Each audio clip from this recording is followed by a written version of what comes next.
Halo anak-anak hebat, bersama Bu Mila di sini. Bu Mila akan membahas materi tentang bahasa Indonesia.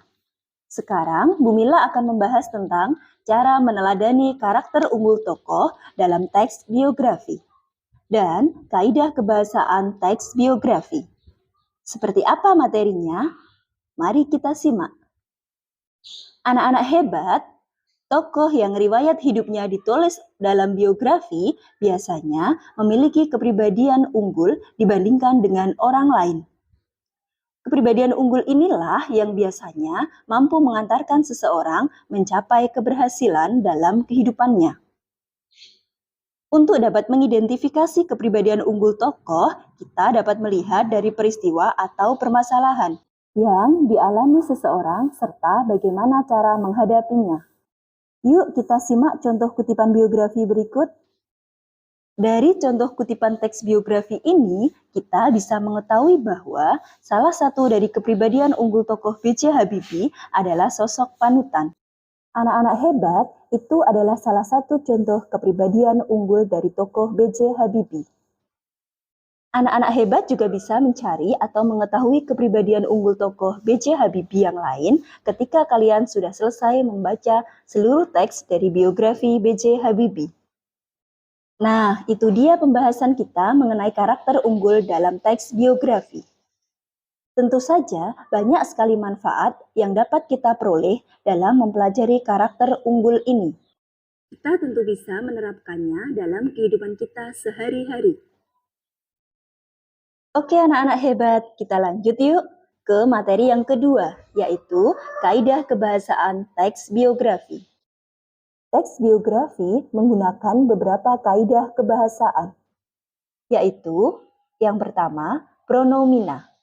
Yang kedua, kata kerja tindakan. Yang ketiga, kata adjektiva.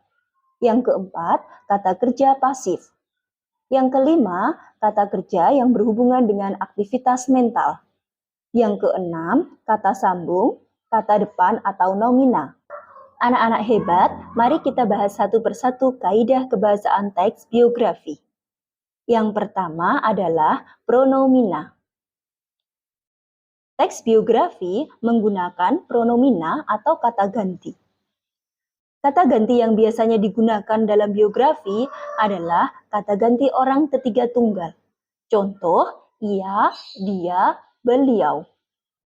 Yang kedua adalah kata kerja tindakan. Kata kerja tindakan adalah untuk menjelaskan peristiwa-peristiwa atau perbuatan fisik yang dilakukan tokoh. Contoh, belajar, membaca, dan berjalan.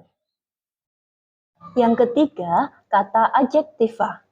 Kata adjektiva digunakan untuk memberikan informasi secara rinci tentang sifat tokoh. Kata sifat untuk mendeskripsikan watak tokoh. Contoh, jenius, rajin, dan ulet. Dan yang keempat adalah kata kerja pasif. Kata kerja pasif digunakan untuk menjelaskan peristiwa yang dialami tokoh sebagai subjek yang diceritakan. Contohnya, diberi, ditugaskan, dipilih, dan sebagainya. Yang kelima, kata kerja yang berhubungan dengan aktivitas mental. Contohnya digunakan untuk penggambaran karakter atau peran tokoh. Contoh, memahami, menyetujui, dan menginspirasi. Dan yang terakhir adalah biografi menggunakan kata sambung, kata depan, nomina, digunakan untuk urutan waktu pada biografi. Contohnya, sebelum, sesudah, pada saat, dan kemudian. Demikian anak-anak hebat pembahasan terkait dengan kaidah kebahasaan teks biografi. Demikian anak-anak hebat, kedua pembahasan kita terkait dengan karakter unggul dalam teks biografi dan juga kaidah kebahasaan teks biografi. Sangat menarik bukan? Tentu saja anak-anak hebat masih bertanya-tanya kan terkait materi yang belum diketahui. Anak-anak hebat bisa memberikan masukan atau pertanyaan dalam kolom komentar ya. Bu Mila tunggu. Sampai di sini dulu pembahasan kita kali ini. Tetap jaga kesehatan, semangat belajar, dan sampai jumpa. Terima kasih sudah menonton.